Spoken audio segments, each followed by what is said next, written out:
Bonjour, Pouvez-vous vous présenter? je m'appelle Anna Maria de la Bruyère et je suis l'éditrice de Forever Africa, qui est un livre bien sûr sur l'Afrique et sur les tribus qui sont actuellement en voie de disparition et qui ont été immortalisées par une magnifique photographe qui s'appelle Viviana Vamal.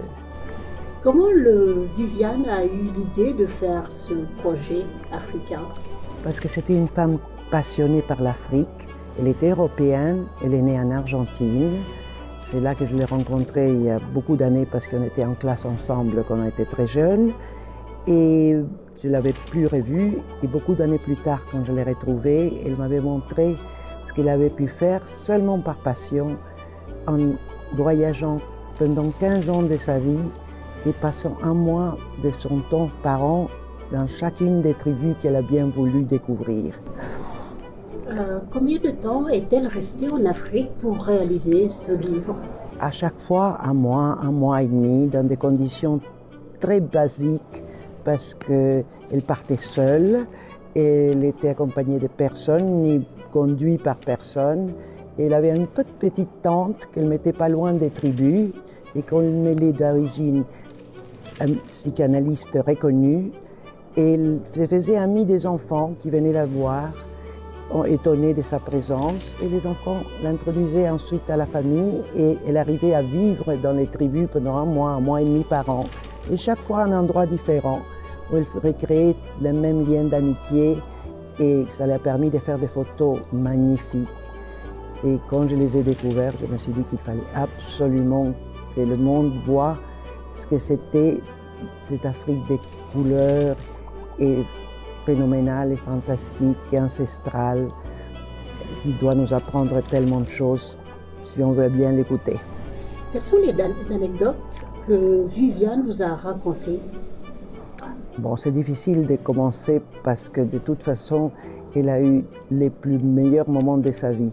Mais je ne peux pas vous raconter des anecdotes précises parce que chaque fois que j'ai parlé avec elle, elle ne pouvait pas s'arrêter. Elle a eu des émotions, les gens ont été de toute amitié, et elle a continué à avoir des contacts à travers sa vie. Actuellement, elle devait être présente, ce n'était pas moi de représenter son livre, parce que je vous dis, j'ai simplement mis la mise en page, et qui était une belle réussite parce qu'il y a des photos magnifiques et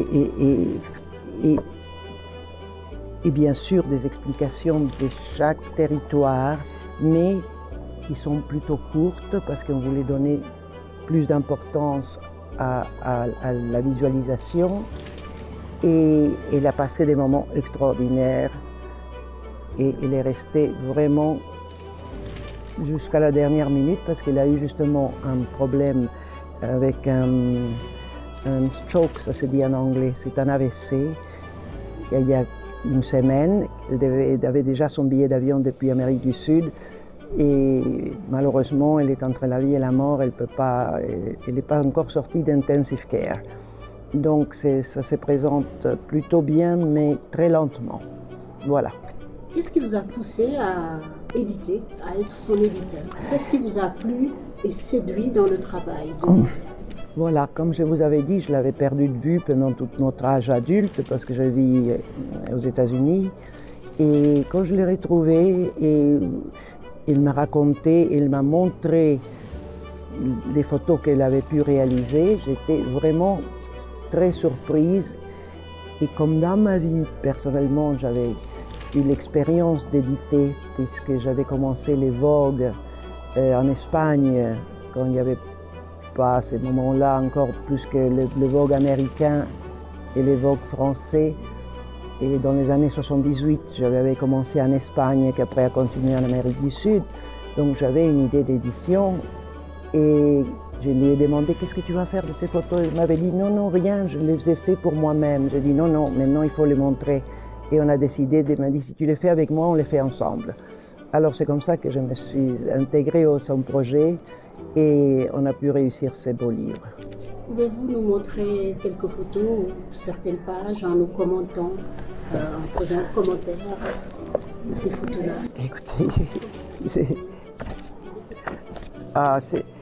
je pense qu'il y a des différentes tribus, il y a 7 ou 8 tribus.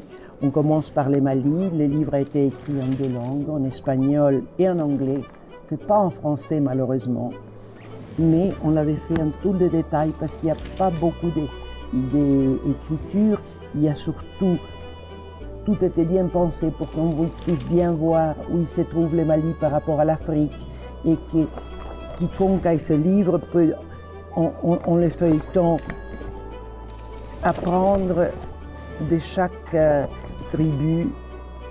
Il y a le Niger, et c'est trop long, il y a Burkina Faso, et toujours très bien présenté pour que la lecture soit facile et